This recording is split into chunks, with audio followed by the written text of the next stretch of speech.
We are live. Greetings. What is up, everyone from all corners of the internet? Every nook and cranny comes to this channel, and I appreciate all the support and the viewership. It's great. We're back again today talking about another movie that we watched in our little group movie watch called Sing Sing. Ian, I'll let you hit us with the synopsis. Yeah, so this is the synopsis from IMDb. So it says Divine G, imprisoned at Sing Sing for a crime he didn't commit, finds purpose by acting in a theater group alongside other incarcerated men in this story of resilience, humanity, and the transformative power of art. Sweet, dude. Well, then, before we hop into it, let's do some quick introductions. I'm Brooks, also known as JPOC. I've introduced myself as both, so I'll just clarify. I'll be Brooks moving forward. Good thing you clarified. Yeah.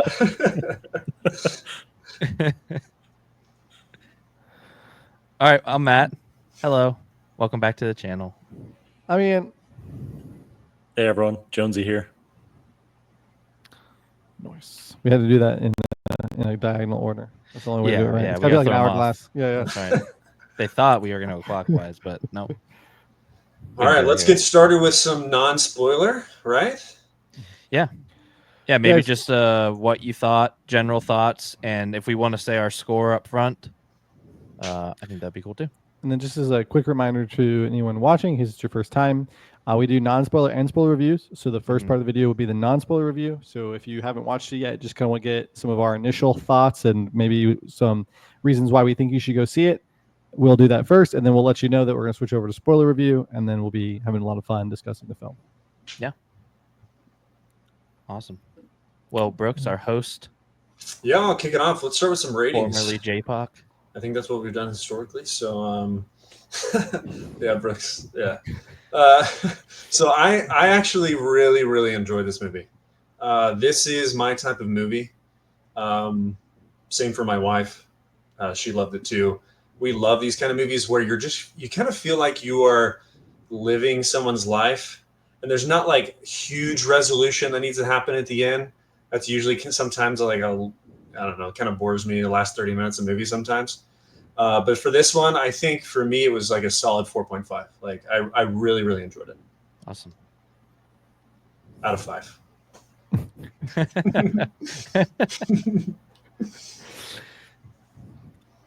Josh? Should we go clockwise here? Yeah. We want to hit him with the hourglass. I really enjoyed this movie too. Sometimes, no matter what anyone thinks about a movie, I just need a movie that takes me on an emotional journey, makes me feel things, and this movie made me feel a lot of things. I got really nervous that it was going to go a certain direction to keep it non-spoiler, and it didn't, and I was really glad that it didn't. I felt like it might have been pretty tropey if it had, so I was really glad that it didn't. So I don't know if I couldn't figure out how to do 0.25. I don't know if you can on Letterboxd, but I would give it a 4.25 out of 5. Nice. Yeah, unfortunately, I can't on Letterboxd. So Take it yeah, back. I usually just like I'll just score it whatever, and then if I'm like dead set on, I'll just write it in there for Yeah, in the review. Yeah, awesome. I don't think I'm gonna be as hot as everyone else on this movie. I liked it. I thought it was good. I've also just feel like I've never watched a movie that screamed I want to win an Oscar more than this, to the point where it took me out of the movie. A lot of the dialogue and stuff, where like you're saying, Brooks, like it feels like the intention was to drop you into their situation and you're just living day to day, and I love that aspect of it. But then every time they spoke, it was this huge, all these like deep conversations that the camera just so happened to be catching, that they're talking about months after knowing each other, and that kind of took me out of it just to have depth to their characters. So I struggled a little bit. I think it was shot really well. I thought some of the performances were really good, some not so much. But I landed at a 3.5 out of 5. I landed around the same kind of deal, 4 to 4.5. I mean, probably leaning a little bit more towards like the 4.25. I really, really enjoyed this movie for a lot of the same reasons that Brooks and Jonesy had mentioned.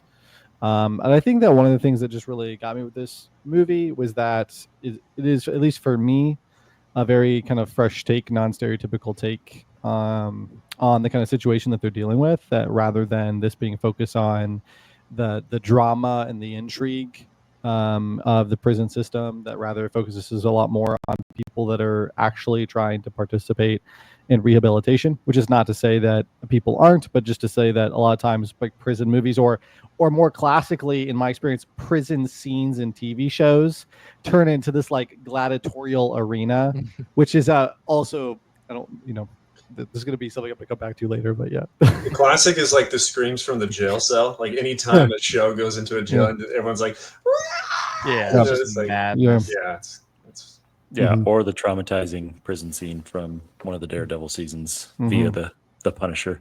Yep. I don't think I'll ever recover from that. I haven't seen it, but I want to now. Mhm. I will not recover from it either. It's pretty good. Yeah, nobody dies, so don't worry. Good point, Ian. No actors were actually harmed. Yeah, yeah. Even though I may have thought so in the moment. that's funny. What do we?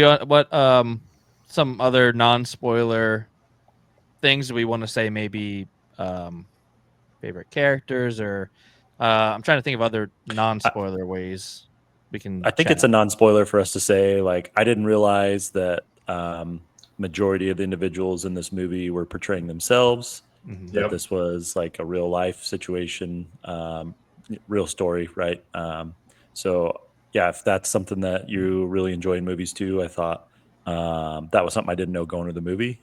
So this was another really enjoyable part of it for me to kind of discover as it went on. Yeah, I thought that was really cool as well. I thought it was really cool, and their performances were solid. I think Really solid. I thought some of them were. I did feel like some of them I could tell, like right off the bat. I think there were varying levels of success there. But I think it's also worth mentioning Coleman Domingo was nominated for Best Actor for his performance. It did miss a lot of people were upset that this did not get nominated for Best Picture as well.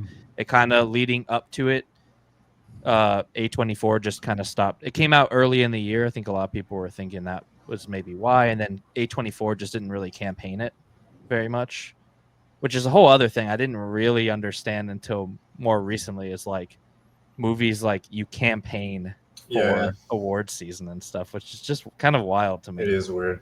But yeah, I think A20. I don't know if Anora is also A24. I know The Brutalist is, and so I think they just were like, well, we don't want to campaign against ourselves that much, and so I think they had to drop something. But a lot of people are upset and think that this should have been Best Picture. So I thought that was worth mentioning. As far as Well, like, and Best Picture was the musical from Netflix, right? Emilia Perez, right? oh my gosh, no, It that wasn't- one. I think it did, right? No, I think that was one of the most nominated movies of all time.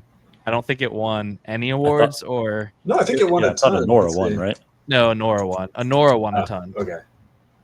Would this have been Best Picture in 2024? Yes, this past year. Yep. Was that Oppenheimer?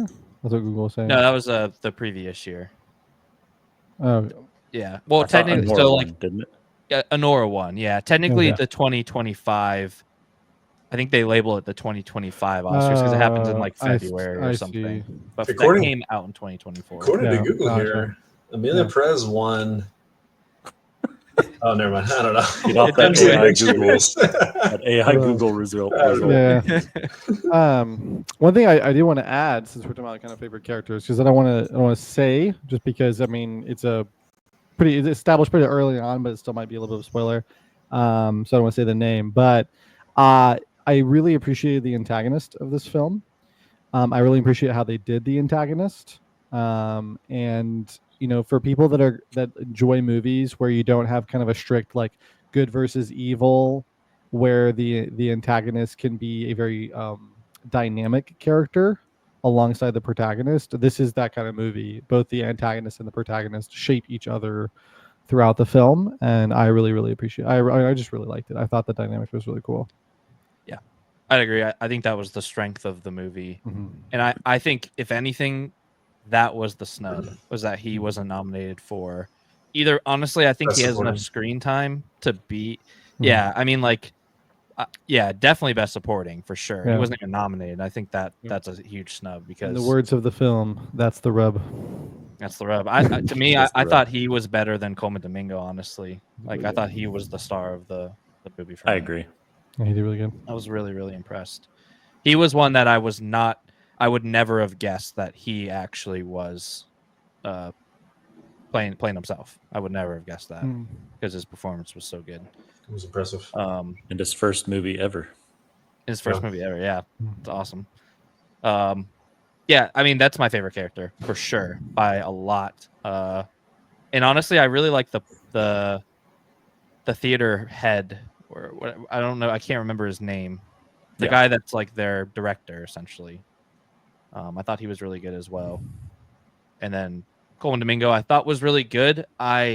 Now that I've watched it, I understand why he didn't win Best Actor. I thought he was really great in some moments, and other moments, I guess I don't think he was ever bad or anything. I get why he wasn't chosen.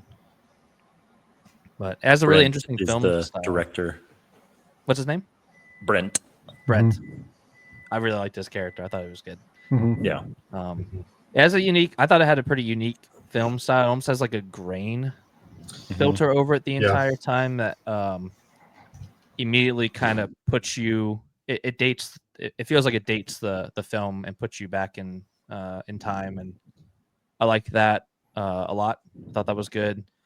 I thought the cinematography was pretty good. Sometimes I think the shots were a little over the top for something simple would have, I think, lent itself to the scene a lot better. But I think all in all, it was still pretty solid cinematography.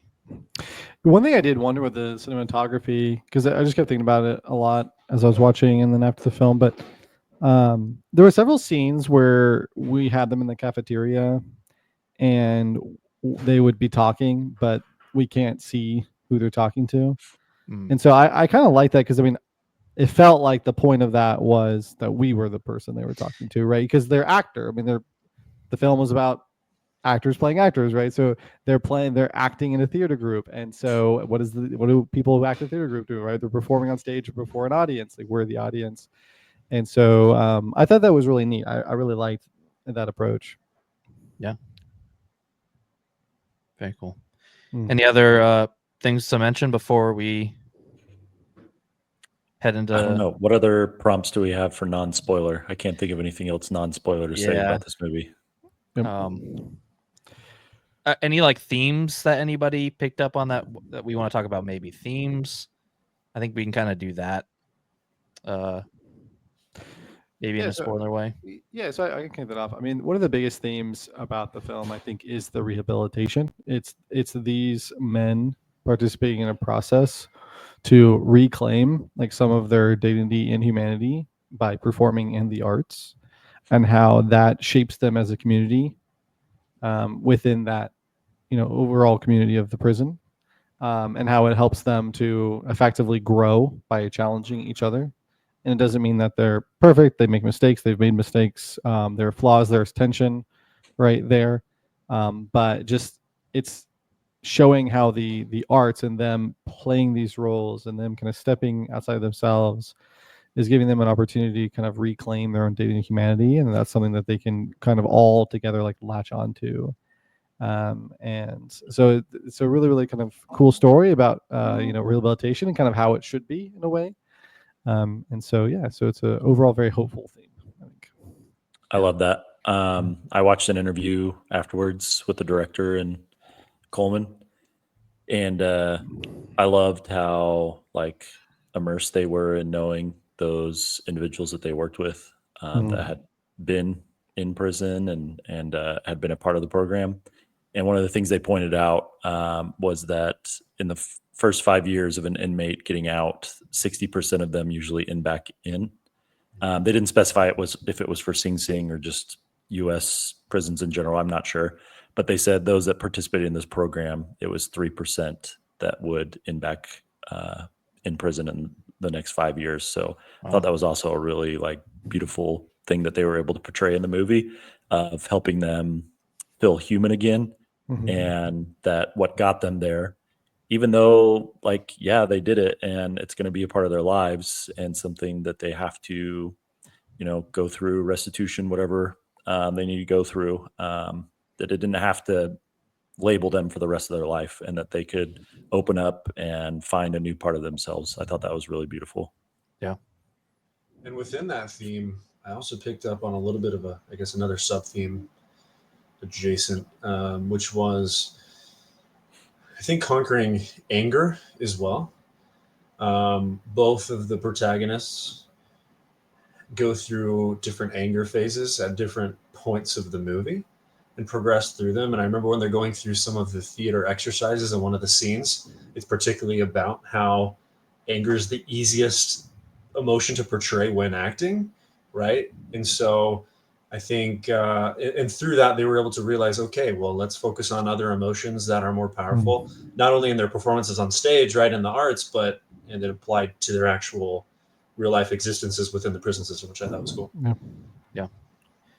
Yeah, I think the only other ones for me, I think there was a strong sense of community and brotherhood, which I really really liked and latched onto. That they had to lean on each other and open up in a place where that's not common to do, and the support they had to show each other. And I thought that was pretty relevant throughout the entirety of the film.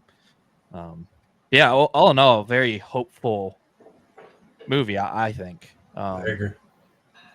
Which is, very the opposite of what you would come to expect from a movie about, prison. Mhm. So, And the last thing I want to say is just, I know in the synopsis it talks about how Divine G is innocent of his crime.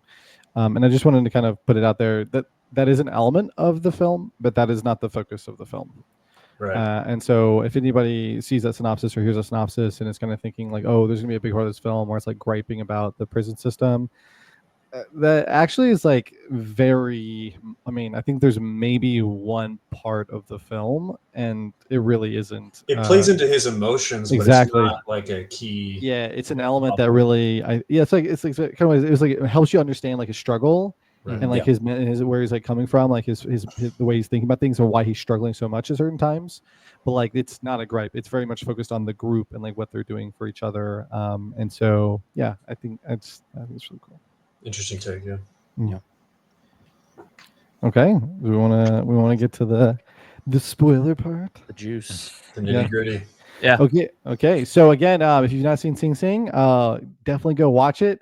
Great film. Got 4s from most of the group. So I think it's I think we'd all say it's well worth watching. So if you haven't watched it, go watch it. Otherwise, we're gonna spoil it for you. So, okay, who wants to kick it off?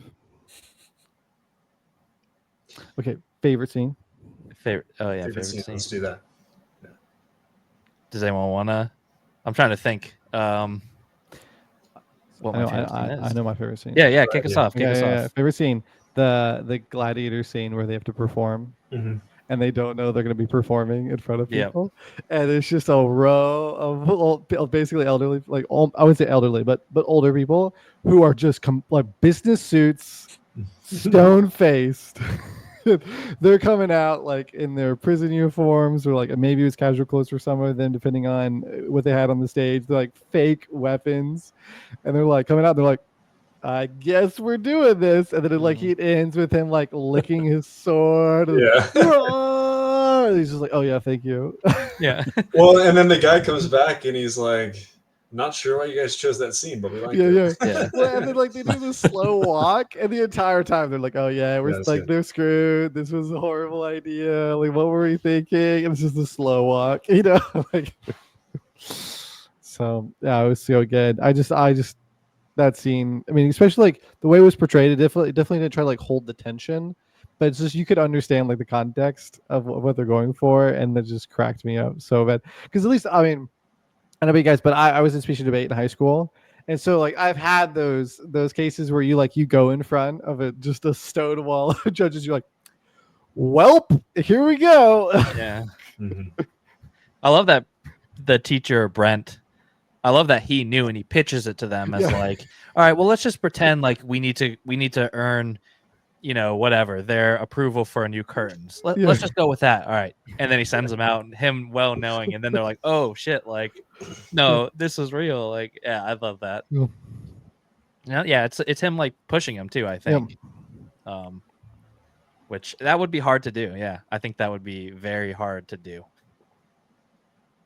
I think my favorite scene was when Coleman, Domingo, or Divine G is sitting down with what do they call it when he sits down with the people and he basically states his case. Oh, the parole board meeting. The Yeah, parole the board board- meeting. Yeah, it's yeah. it's hearing him. I thought that was just a super powerful scene because it also talks about like her reaction to him, and then the back and forth between them. I thought was, one tension filled. I thought that was his best moment performance wise, and I also thought it was like a real. I bet that really happened. Where some of the things in the movie, I don't know if I'm like fully on board that all of this happened. I think they probably Hollywoodified it a bit, but I bet that did happen. Of like, okay, well, yeah, you're like an actor. How are you acting here? I think that's a real question. I thought his reaction to it was really good. Yeah. And I also think our reaction to it was really good too, because there's that kind of element of like, kind of seems like she knew she stepped over the line with that one. Yep. When she condescends, she's like, no, I read about the program. It's a good program, Yeah, exactly. Yeah. She pulls it back, and Yeah. because his answer too is just like, yeah, it's a little heartbreaking that they even have to ask that. But yeah, not like a super happy scene, but I thought it was a pretty powerful scene.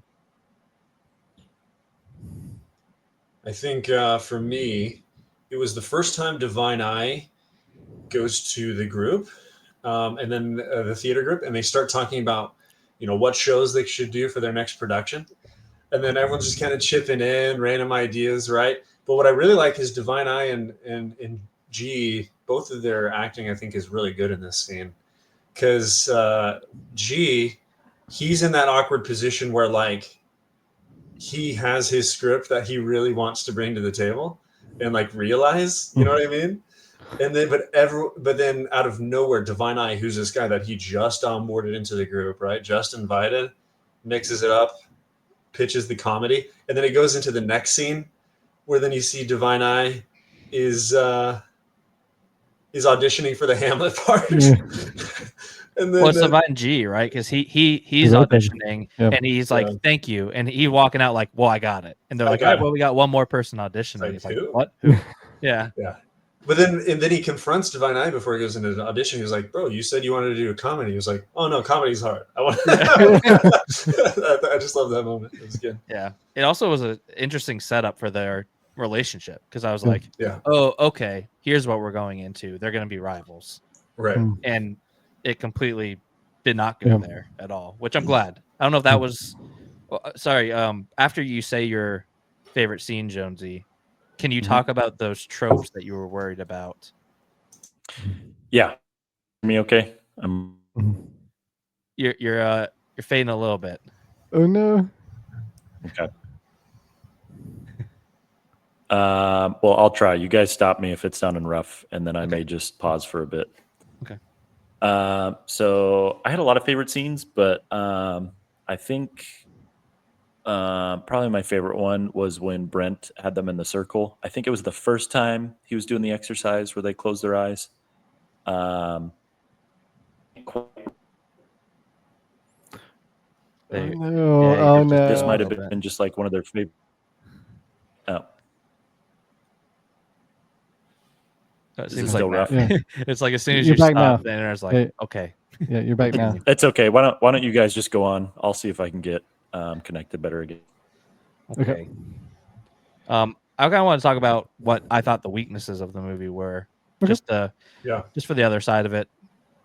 Like I said, I think this it felt what I wanted was the day in the life, those types of conversations, right? With like Divine G and Mike, who have been not roommates, but whatever you want to call that, neighbors for long enough. I guess I don't know if they say exactly how long, but they know each other. They're close. Yeah. But then every time we're with them, they're having these super deep conversations that's just like we're just so happening to catch them at that time, and it felt like that for every scene. Every scene was just had so much emotional impact that it took away from that everyday, like those aren't the conversations they'd be having right then. They just aren't. You know what I mean? You've known this guy, you've been with this guy all day, every day for 9 months. You're not like, so you miss your kids? You know what I mean? Like, it just felt like it took me out of it because it was like the director. I could just hear him like screaming, like more emotion, more. We need to get the Oscar. Like we need to make people cry, and I just felt like I felt that impact the whole time. And like the funniest scene to me, and it's not supposed to be funny, but there's one I didn't really care for Mike. I didn't think his performance was very good, and I just didn't care for that character so much. I thought he was okay, but when they have that conversation about how, and then they're in the group, and he's like, "I'm never gonna get to the island," which it's like, one again, he's probably this house is just now coming out for the first time. It's just that we're seeing it then because the director wants us to see it then, which already didn't feel super realistic. But then after he dies, they're in the group again, and the one guy's like, looks like Mike made it to the island after all. And I was just like, oh my gosh, come on. It just felt a little too heavy-handed for me. I feel you, but I disagree. I didn't pick up on that. I mean, you can definitely sniff it out on certain movies. You're like, okay, they're going for the Oscar, right? I didn't never caught that vibe in this one. I felt like, yes, obviously you're catching them having certain deep conversations, but like you think about a movie like Shawshank Redemption. I haven't seen Same things happen. Don't spoil it. You haven't seen it? I've actually not seen Shawshank Redemption. Same type of conversations are happening, right? And they're in prison for a long time, and you're getting those conversations. So like, also think about a movie like Waterworld, which we reviewed, right? Mm-hmm. You got to do some lore dumping occasionally. Oh, sure. You know I think the contrast here though is that they're pitching it as like, right, the point of this movie is to just set you down in prison with them in a day-to-day situation, and you just observe. In my opinion, that's what it felt like the purpose of this movie is. Where I just haven't seen Shawshank, so I don't know if that's the purpose of that movie. It's certainly not the purpose of Waterworld. Like, it's an adventure action movie. It's supposed to have some of that, right? Where this was supposed to be very like conversational, real movie. And so when all of it feels so Hollywoodified, that's what's taking me out a little bit. Yeah, I mean, I don't know what the advertising for it was. It's the most Oscar-worthy. I will say, it is the most Oscar-worthy trailer. It was one of those like you cry in the trailer. Yeah, I haven't seen the trailer, but like I guess I didn't expect that going to the film. I expected it to be about a theater group, so I expected it to be pretty, you might say, high level. Yeah. But I expected it to be pretty overplayed. And then it opens with like a quotes from King Lear. So I was like, oh, okay, so this is going to be, I mean, it's going to be poetry is like what it's going to be, right? Like that's kind of what I expected. It was just for the whole story to be a story in of itself, to be very poetic. And so I very much was like kind of already prepped for, you might say, or kind of already expecting it to be these like cherry-picked nights, cherry-picked days, because the whole movie takes place over a 6-month period effectively. And so yeah, I kind of just expected that. And so it didn't really stand out. There were a few scenes in that stood out as like I'm expecting poetry, I'm expecting narrative, but that doesn't mean we can't break the narrative. Like the narrative can't be broken. So for example, when and I don't remember the guy's name, but he walks behind Divine Eye, and Divine Eye just is, what are you doing? Right? Because you don't walk behind people because it's too threatening.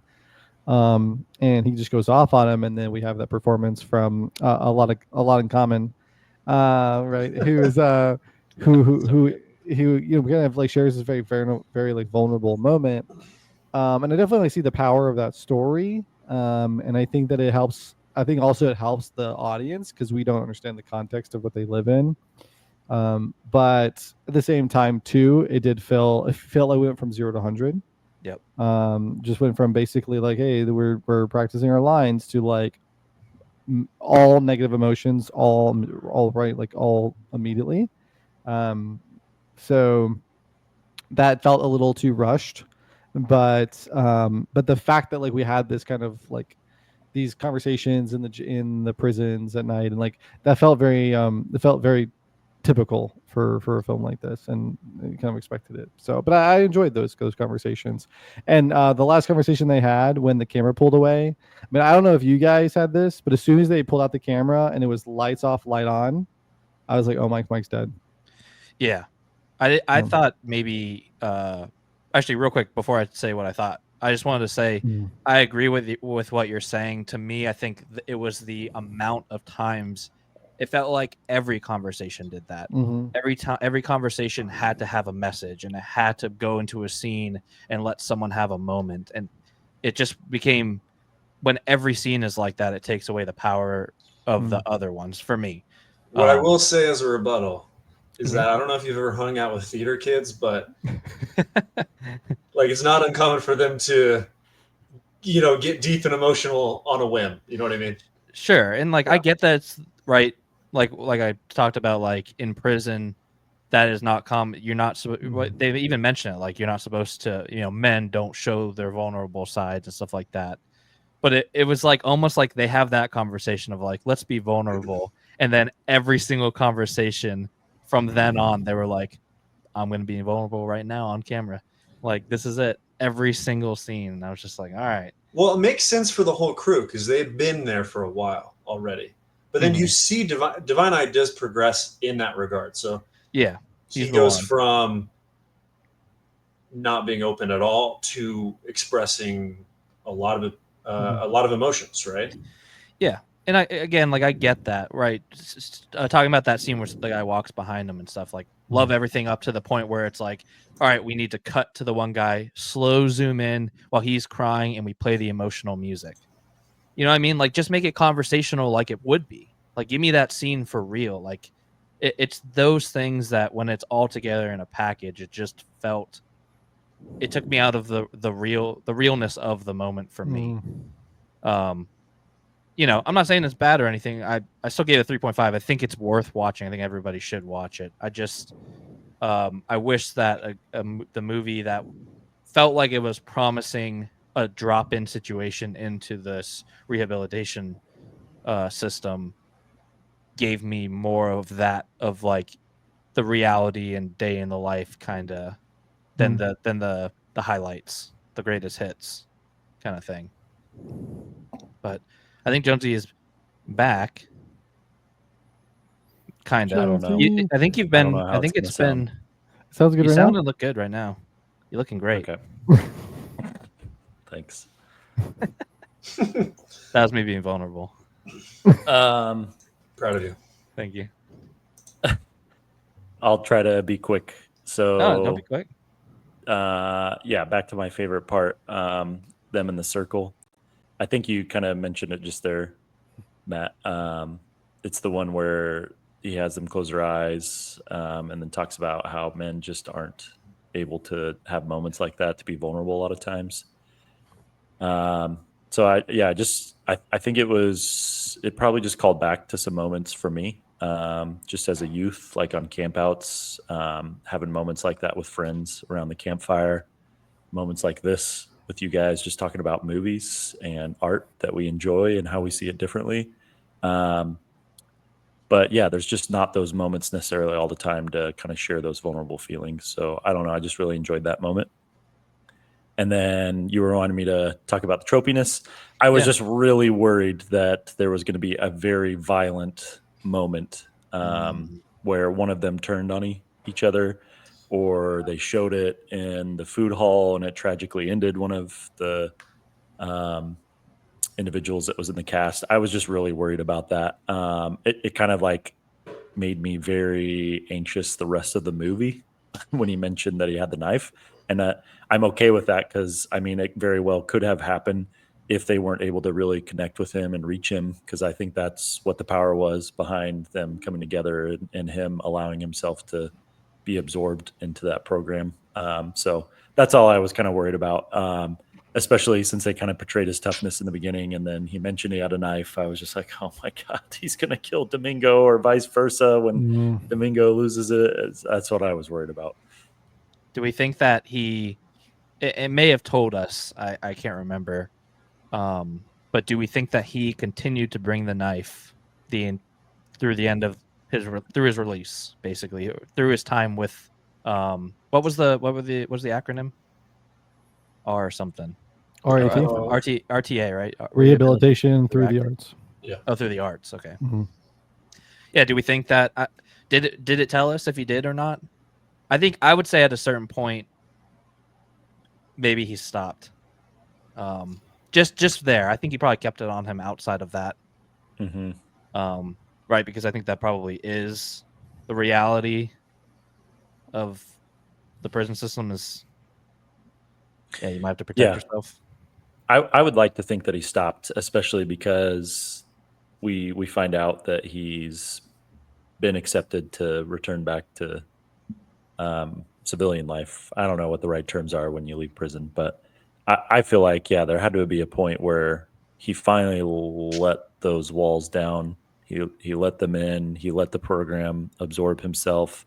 Because I tried to imagine, since we saw Domingo's parole discussion, we didn't see his, and I have to imagine like the program had a significant impact on him for him to like open up and be vulnerable and not just be tough and like act like he doesn't care. And then also he had to figure out how to like portray like, I've actually grown and it's not fake. So I kind of get the sense that he probably stopped bringing it with him there. Mm-hmm. Well, there's also the interesting scene towards the end where he talks to the dude that owed him money, or actually doesn't talk to him. But he comes by, drops off the money, just kind of sits down, and like Divine Eye, just his emotions or his portrayed emotions in that scene are very interesting. He's just kind of like, I think he kind of realizes how little that all mattered, right? Mm-hmm. You can tell that he got rid of a lot of anger, and he was just like, I don't know. To It me, it felt like seemed a like tense scene to me. Think so? I almost thought like the guards were gonna see it, and then this illegal, because I'm assuming you're not supposed to exchange things like that. So I almost thought like, because he slams on the table and he grabs it real quick. I was like, oh no, he just got his parole. The guards are gonna see that, and he's gonna get in trouble. And I just felt like there was tension there, and it just cuts to the other dude. It was kind of just cutting between their faces, and I had a hard time reading the room there, of like not in a bad way. I just was like, ugh, like, so I don't know if it was the like younger guy like looking for like the approval, like, are we good? Like, are we good? And then Divine Eyes, I think struggling with maybe what he had done in the past to this guy. That's kind of the way I interpreted it. It was just kind of like he grabbed the money real fast, and he was just kind of looking at him. He's just like, I don't know. It kind of felt like almost an apology. Like he was just like, I don't know what we're Like doing here. You know what I mean? Like, that's the vibe I picked up. Yeah, because I think it was just like it's for us. It's like our first time for him to really confront who he was. Because as far as and like you can correct me if you interpret it differently, but as far as I interpreted it, the thing with the aspirin, the whole reason why he owed him $500 was complete bullshit. Yeah. Yeah, he gave him aspirin, telling him it was something important, and then when he goes back, so he can say it was aspirin, so they can say he owed him $500, because they even calls it a hustle, right? So, so I think that's the thing is it's not even like him. It's not even like this guy actually did him a wrong that he was just fine. It's like no, he completely just walked all over this guy and hoodwinked him, and because that's what you do to like newbies, right? And he's just like, well, but did it? It was like, but then you look at he was the newbie with RTA, right? It's just like, did they haze him?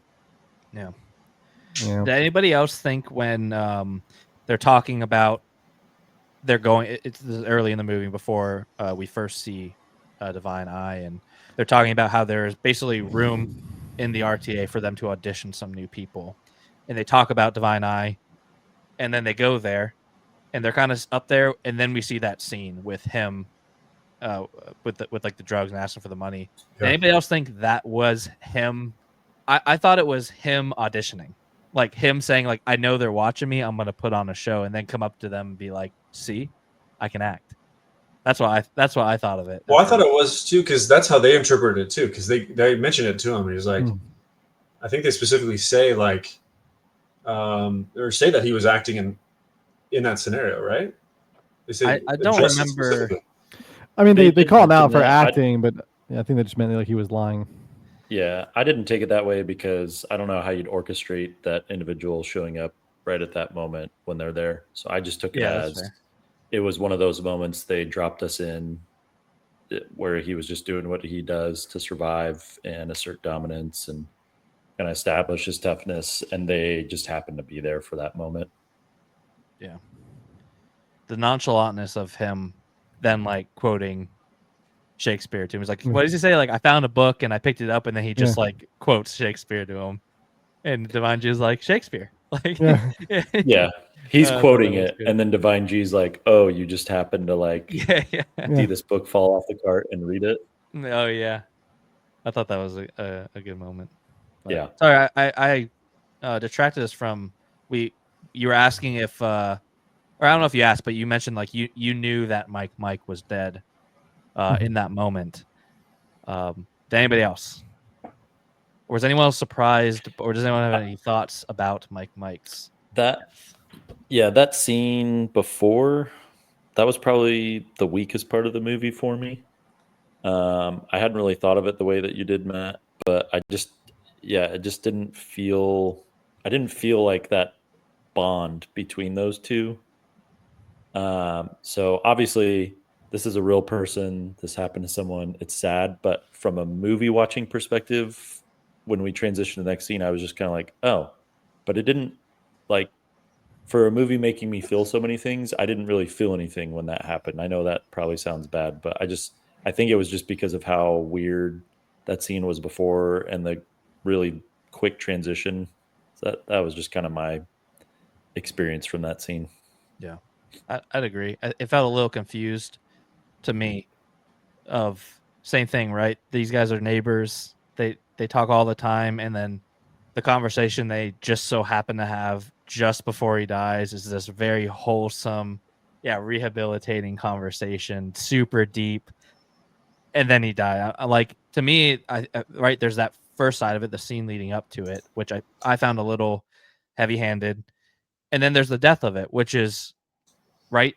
It's to me there is reality there. Like he just died of a brain aneurysm, and I think that's real. And I'm okay with that suddenness, but when you couple it with this, like it's like when a character dies in a movie and they say their speech, and then they're like, ugh. It just felt like that to me, and it's like it just felt tonally confused to me in that scene. But I didn't love Mike, so I wasn't super sad. I don't know. I appreciated the character a little bit more after the ping pong scene. I kind of saw. I mean, I don't think Mike was as well established as a character. He's more of a fixture of Divine G. But I mean, still, like I think the value of the characters and the value that he has to Divine G. I really liked that they had it set up that way because, like for me, you have the combination of the fact that like Mike was there to set him up for the parole. Mike is essentially like I believe like a co-founder of the group, right? And it's like what kills a group, right? It's like the founder breaking down. Like if the founder betrays the ideals of the group, that kills a group. So like he is like the weak link of the group, so to speak. Not he's the breaking point, and like if he falls, it all falls, right? It's awesome to see that it's more resilient than that, which I think goes to like the testament of what the group is and like what it is that he was able to help build. But it's the fact that Mike said so much and Divine G said so little, and then Mike dies, and so then it's that sensation of like I should have said more, and now he's dead. Yeah, right. I like all that on like on paper. Yeah, I agree. I think it says a lot. And I also think that when you couple that the parole, right, which he fails, not his fault, but like Mike helps set him up. It just goes to like you see you see the massive like cracks in the foundation coming out, and then just like all breaking, because essentially like as soon as Mike dies, the thing I think is supposed to be most apparent is that he just doesn't know why he's there anymore. Yeah. You know, and I think that's what makes it so hard, right? Because like he has this like theater group, but it's just like, but it's just like, but why? Like, but why am I here? Yeah. Yeah. So Yeah. it's tough. Another interesting, just random fact from watching the interview is that actor, his name's Sean. Him and Domingo have been best friends for 30 years too. So Mike guy. mhm. Oh wow. Interesting. And he was also a real. He No. was just an actor. The person that plays Mike is just an actor. Yeah. Really, hmm that surprises me. I thought for sure he was one of the real ones because I didn't particularly like his performance. Yeah, I was saying I don't like Mike. I like Mike as a character. I didn't like his performance though. He felt like it was someone playing him. I mean, I guess it makes sense, right? But at that point, he was alive, so I didn't know he was gonna die. But yeah, I thought the scene for me, the only scene that really like sent me, was the freaking dog scene, and that's probably just because the events of my life. But that in him, but kind of, I mean, right, that triggered me. But also, I think there's a lot of truth of the. He's like, it's not just easy when you get out. Like you're gonna, life is gonna continue to challenge you in ways you didn't even think about. Yeah. And I thought that was also a really heartbreaking scene. To me, that was the saddest scene, and probably right because it's, I think probably just because the dog thing. But I do think even if we separate that, I do think there's a lot of weight to that I think the rest of the people in the group hadn't really thought about, but really needed to hear. And am I correct in I didn't look too much into it, but was that the cameo of the guy that Coleman Domingo is playing? Oh, I'm not sure. Was I that just was know that that Divine G? I don't I remember just- his name was next to it. I thought that character was an actor as well from what they showed at the end of the movie. Oh, okay, I didn't watch that part where they talk about Okay. who was who or anything. I just Trying to remember what his name was, but because I know he yeah. had a cameo somewhere, and obviously it wasn't playing himself because Coleman. So he was in there somewhere.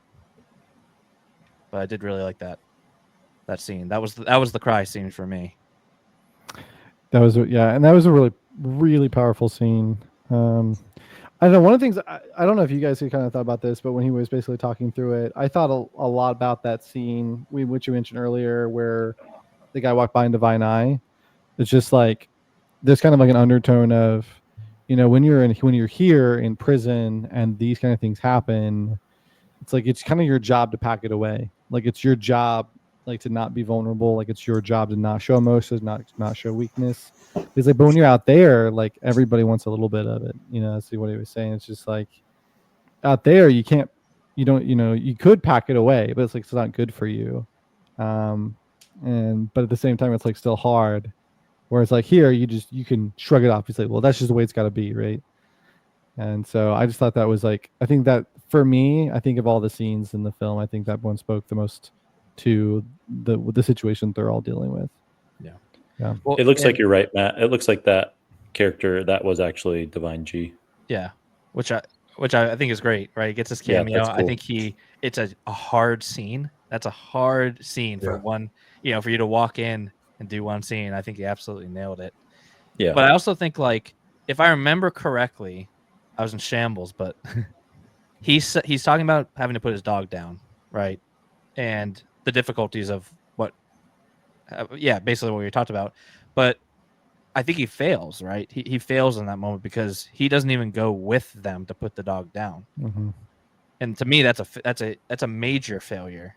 You can't, you know what I mean? Like this dog that depends on you and loves you, and you won't even be there. Like, you know what I mean? Like, to me, that's a failure, and I think that he should. I think he's admitting that failure in that moment, which I think is even more powerful. But also, I hated him for it. But I get it. You know what I mean? Like, It was a frustrating thing to hear, but I also, again, I think it just was such a good scene and a real. Felt the most like real to me, Yeah. of someone that would come in and tell them and open up. He was part of the program in the past, or his character was, so he knows about being vulnerable and open, and he shows that as in the biggest way he can, which is by talking about his failure in a Yeah. moment that he needed to be strong. But so I really like that scene. That might also be my favorite scene. I don't know. It's just that's a really good scene. That one definitely like had the biggest impact on me, for sure. And I love that. The final scene with them in the car is great. Really, really beautiful scene. And honestly, the very first shot of Coleman Domingo, I think, is one of the best shots on the film. Of him, is he doing? He's doing Midsummer Night's Yeah. Night Eve. How do you say it? Midsummer Night's Eve. Yeah, I think that think was it's one of that. the random facts I read was that it was like a funny trivia of like, oh, they said they don't do comedies, but apparently that's That's a comedy. Okay. Yeah, it is a comedy. But yeah, that first shot of him like looking up and just looking out to the audience, I thought was really like, Yeah. it's always impressive to me when an actor can show a range of emotions without speaking. It's after he speaks, right? He's done and he's just looking Yeah. out into the audience, and I think that there's a lot of his face just says a lot. I think in that moment, that's a great shot, I thought. Yeah. And then But you mentioned the ending. Yeah. Just want to highlight. Great ending, by the way. I thought it was going to be like a hard cut ending, like type one of those things where it leaves it open ended, which sometimes hit. Sometimes you're like, what the hell? I think in this one, it was good. Great ending, and the fact that Divine Eye came back, he was the one that picked him up. I think it's so cool. Message of brotherhood and rehabilitation. So it's awesome. Yeah, I agree. There was a couple of like fake out endings to me. It felt like him walking out of the gate. I think it could have just ended there. And I was like, okay, no, he's walking to the car. It's like Return of the King. Like, okay, yeah, exactly. Well, I'm glad it. Yeah, you're right. I think I'm glad it extended it to show that the brotherhood and the shot of him rolling down the window is really. I'm like, okay, that is the ending I wanted of just that freedom. Yeah. I was gonna say I think that's another theme that really hit me throughout the movie is he's sticking his hand out of the window in his hidden spot that he likes just to feel the wind, and then he rolls down the window and feels it on his face. So I think just the theme throughout that was a really good like mental reflection for myself is not to go down a rabbit hole, but just the more I learn about prison systems outside of the US, it just seems like there's so much that we could learn and try to implement to bring back humanization back to those types of things. But I know it's an extremely complicated, impossible situation to find the right thing for everyone. But I just love the theme overall of being reminded like, hey, yeah, there's people that deserve to be there. There's people that don't. And then there's probably a huge like, all right, how intense should their stay be in prison and how long should it be? And it all varies and it's all crazy. But I think I just thought a lot of like, wow, like I just needed a reminder of humans are humans. And it's just prison is crazy when you think about it. And so I think, that moment of him stretching out his hand to rolling down the window really hit me. It was a really good moment, a good ending for me too. Yeah. And programs like this, like the theater program and arts, and I think they're fabulous for prison systems and rehabilitation. Have a little bit taste of humanity. Also, a great way to pass the time. You know what I mean? Yeah. And it's like the thing that frustrates me is like, right? You said you looked up the stats. Like, it's basically all but proven that it works. Rehabilitation. You know what I mean? Like, it works. So why aren't we doing more of it? Right. And also, shout out to all the volunteers out there, all the type of people like, what was the character's name? Brent, the director. Like Brent, like that's what I was their thinking time too. doing those programs. Like, shout out to those people that they're doing the Lord's work for sure. Yeah, I was curious. I didn't have a chance to look up Brent and his backstory. It seemed to me like maybe he'd been someone that had served time as well. I remember that as well. So yeah, I thought the same thing, Brooks. Like how nervous I would be to volunteer for something like that. Like how judgmental I would just automatically be in my mind. Am I safe? Like all those things. And yeah, I don't. I think it is crazy to think how like brave people are to volunteer for this, and then just be themselves and just be vulnerable and be there and help these people. Agreed. Well, awesome. That seems like a decent spot. Unless anyone has any anything else they want to touch on about the film. Yeah, I think the last thing I was going to touch on was just one of the comments I had made earlier with the antagonist versus the protagonist. I think that we kind of mentioned like I think that's for at least for me that was the power of the film. That the antagonist starts out as Divine Eye, where it's this very interesting dynamic of how they're sort of. It almost seems like Divine Eye is like undermining him at every stage, and there is a degree to which their dialogues he's like I'm a gangster, like that's who I am. And so there's this sort of clip that. Yeah. And there's this sort of element of like, well, like he needs to own this. Like this needs to be his turf, right? And he's moving in, so he's got to establish himself. And so you kind of get that element. You're getting this tension, and like that tension is real too, because it's like they're starting to mix words. It's like, dude, I know you got a knife in your waistband. It's just like you could stab him. And like to Jonesy's point, like they avoid that in the film. Also to Jonesy's point too, another thing they avoid in the film, suicide, which I really appreciate as well. And so but like you kind of see that, but then ultimately they're shaping each other. Like I really like the fact that like Divine Eye got Hamlet because it pushed Divine G into a role that challenged him.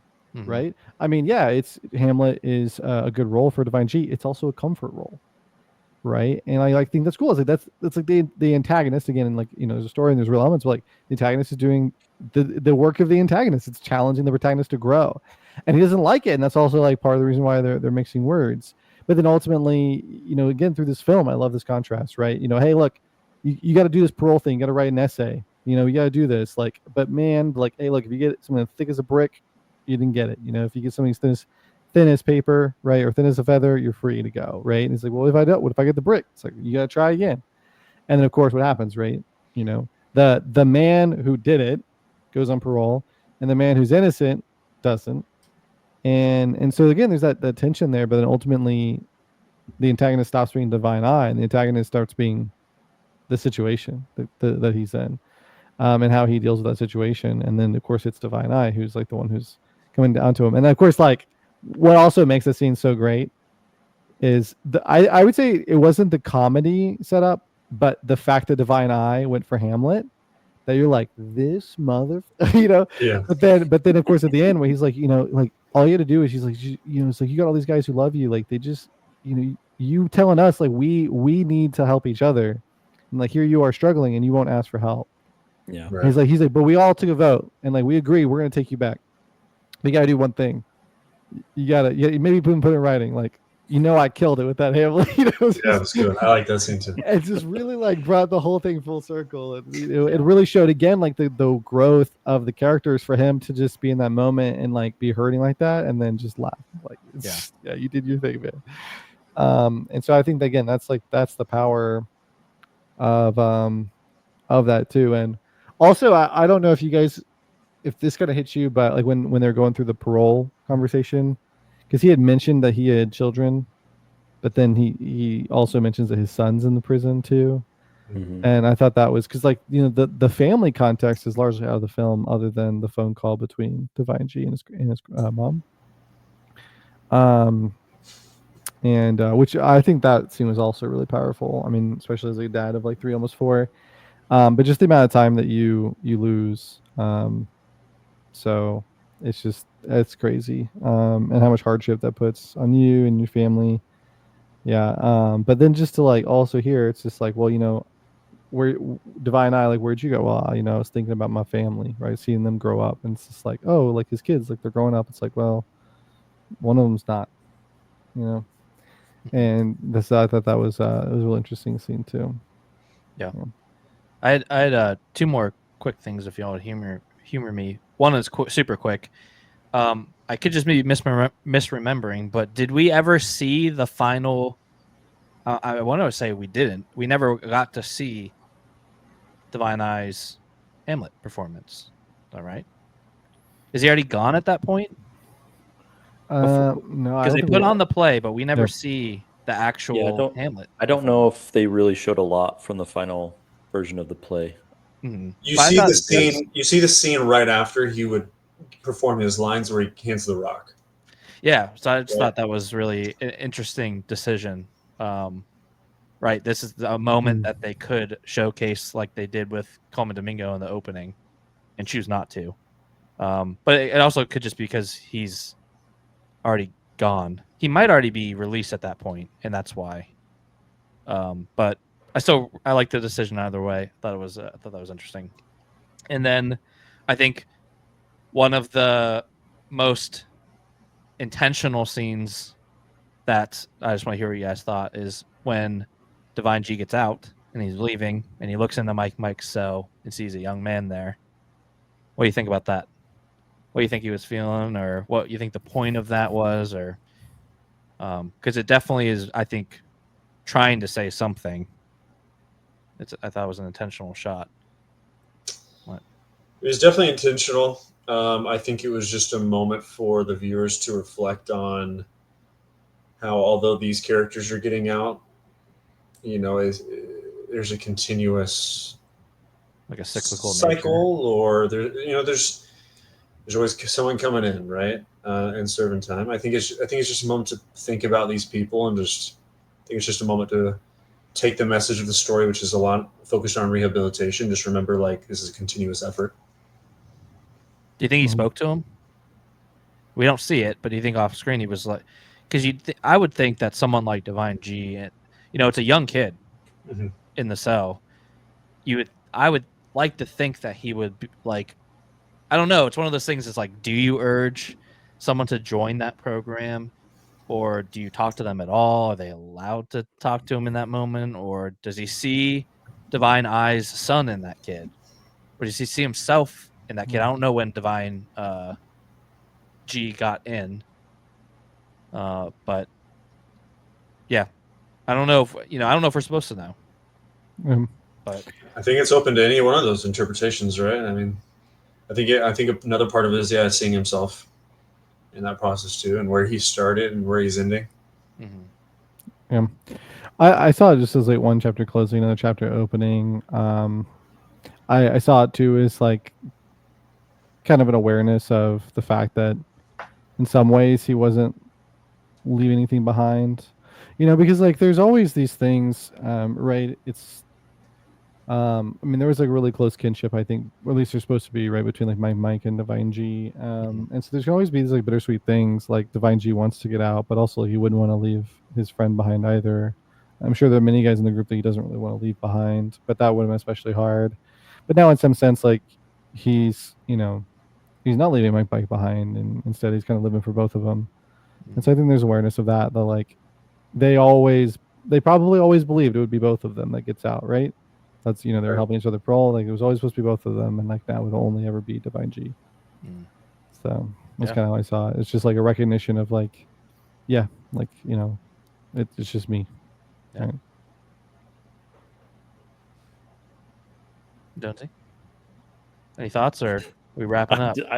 I don't even remember paying attention to that happening. Yeah. So as soon as Oh, you asked really? it and everyone Oh. was talking about it, I was like, I definitely missed something. I It must was have been a distracted it was for a a moment. very short scene, to be fair. It's really Okay. quick. Yeah, I love that whole scene though. It's like I thought he has that conversation with Divine Eye of like the big packet versus little packet. Love all of that, and then it's like the slam of the big packet, and I thought it was like all right, and then it just cut to him sitting in his cell with the thin thing. It didn't like super zoom in. It just was a shot of him sitting in his cell with it, and I love that. I thought that they could have done that a really wrong way, but I think they did that shot pretty perfectly.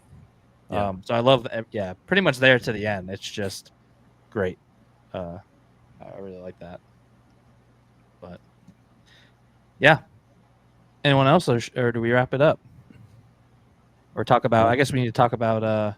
Yeah. Okay. So yeah, that's Sing Sing by A24. If you've not seen it, it's streaming on right now, HBO Max. I think we can all agree it's worth watching. You should watch it. For sure. It is worth watching. Yeah. And then I know we've done the marble races in the past for choosing our next movie, but we're just gonna go back to keeping it simple. And I wanted everyone to bring a movie this time instead of me just marble racing my own movie. So we took out the marbles completely. We each brought a movie and we discussed beforehand, and basically just put those movies into a randomizer. So the winner, Oh, can we say like the to marble quick? introduce.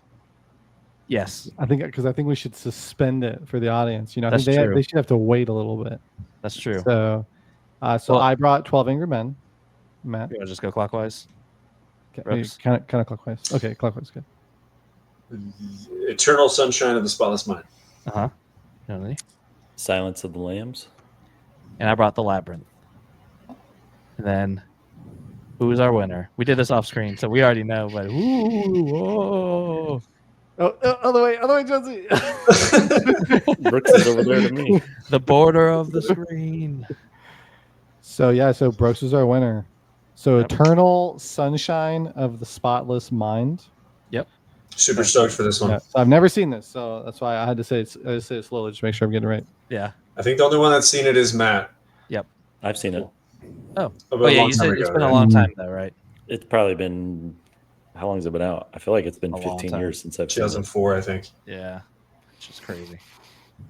So yeah, I've seen it. It's one of my favorite movies. I think it was a top 10 movie of mine for a very long time. It's one of my most watched movies. So, but it's been a while. It's probably been a 10-year stretch of me not seeing it. So I'm really excited to watch it again. And then just other like housekeeping stuff. I know we kind of fell off our schedule. I think what we're doing is moving to a once a month thing instead of a bi-weekly. And as of right now, it's going to be the first Monday of each month that this video will come out.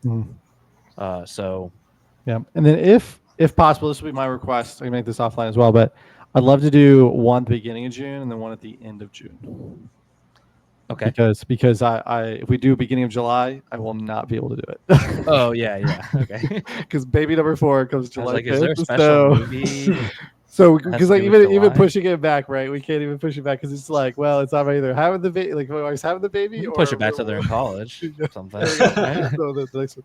Yeah. So if it's Good call. possible, I know it's kind of I know it's also kind of asking everybody to do 2 movies, but if people will be willing to, maybe we can get a second one. Otherwise, you guys will enjoy a great movie discussion, and I won't have to interrupt you. Or I won't be there to interrupt you so much. So. Yeah. so Oh yeah, I don't see why we can't. Yeah. And then I'm also hoping to start doing some of these with my brother as well. He's Mhm. really the person that got me into film. He's a big film buff, and so you might see he and I pop in every once in a while, just randomly with some other movie discussions. But yeah, Mhm. yeah. Ooh, I have one more question before we go. What's up? Does anybody have a defining moment that got them into film? You know, since we just watched a movie about being vulnerable, do you might have like a defining memory? I wish my memories are so it's kind of scary how bad my memory is, but I do remember watching a lot of movies I shouldn't have been allowed to watch with my dad. Like I think it's called like Heart of Darkness or something, Yeah, where yeah. the guys go and like they're like basically a lion is like terrorizing this town in Africa, and these guys go to hunt it down. I'm like 5 years old, and this lion's like mauling people and stuff. So I remember that. I watched The Exorcist way too young. I had to sleep in my mom's bed for a long time. That was when I was religious too, so it was extra scary to me because I was just like, oh, okay, so if I sin even a little bit, the devil's gonna get me. I'm like, what do I do, Mom? What do I do? I think She's like, "Man, cocaine you did successfully." cocaine bear is what got me. No, I would say my very first movie memory to my recollection of in the actual theater was 8 years old seeing Return of the King. Mhm. And I've seen so many movies in the theater over the years, like my whole life. And I remember like maybe a few, you know what I mean? But I remember that one for sure because it was just like every moment was just amazing. And I would say that's probably when I started liking movies. I don't remember my first theater experience.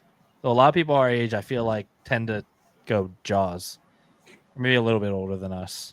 That's Theater one I always experience? hear. Yeah, Jaws. I think so, or maybe VHS. Maybe just I was first gonna say, movie. we are not old enough to have seen that in When theater did Jaws come out? in the 70s.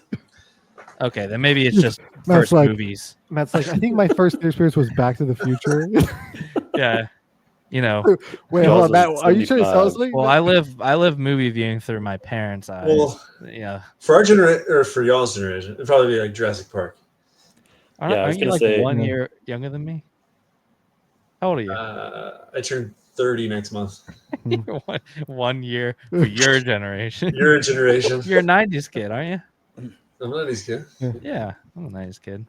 We're all 90s Movies kids. movies have always been like a big part of how I spend time with my family and TV shows. So I can't say I have like one moment I look back at in particular, but yeah, Jurassic Park is one of my top 5 favorite movies of all time. I have a very vivid memory of seeing that in theater with my parents, and which is surprising. I'm a big weenie with movies, and I don't remember being scared with that movie. Not that it's like, I know It's it's a on the scary movie. scariness factor, but like as a younger kid, I don't remember being terrified by that. I just loved it, and I still love it. And I have a really good memory about a month or two ago of watching that with Grayson for the first time. So that was fun. And then I do vividly remember the VHS gold copy of the original Star Wars trilogy. My dad, like, I was probably 11 or 12. No, I think it was 10 or 11. And he was like, hey, we should watch Star Wars. And I was like, what's that? And I remember absolutely loving watching that with him. So, yeah, a lot of good memories watching movies. I also very vividly remember watching Jumanji with Oh, my yeah. family and uncles. Good times. So, yeah, lots of good movies like that from the 90s.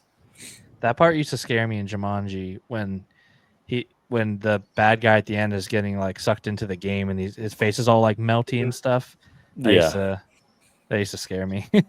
The Land Before just- Time VHS's rips. Yeah. Those ones got me back. Yeah. I feel like I must have just not gone to the theater too much when I was a kid. I remember watching a lot of VHS. Like one of my first DVDs I owned was those like special editions of the Fellowship of the Ring and the Two Towers. Yeah. They're in like those green and pink slipcase things. I've probably watched Fellowship more than a lot of other movies I've watched. Yeah, I also have good memories of those.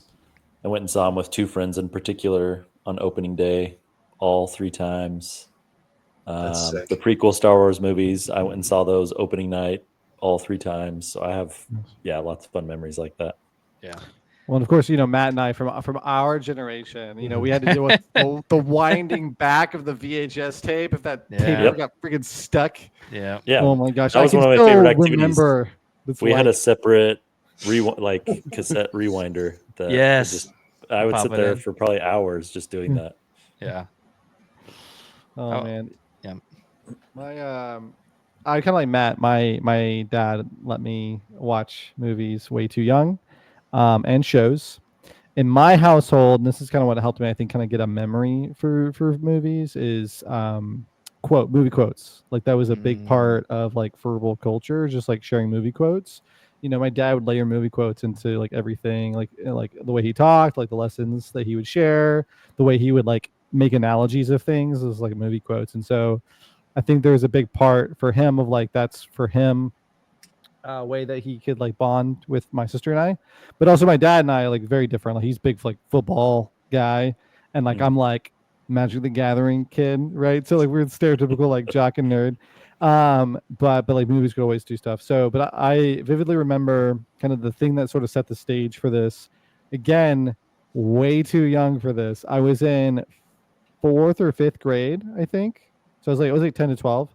And my dad had knee surgery on both knees. So he had to lay in bed for like days. And all that would happen with this machine would just go like, and just like, basically contract his leg, right? And then just lay. He just had to lay there in bed for just like days and just let this machine like work on his leg. Brutal. And like we were like helping to take care of him like, during this time.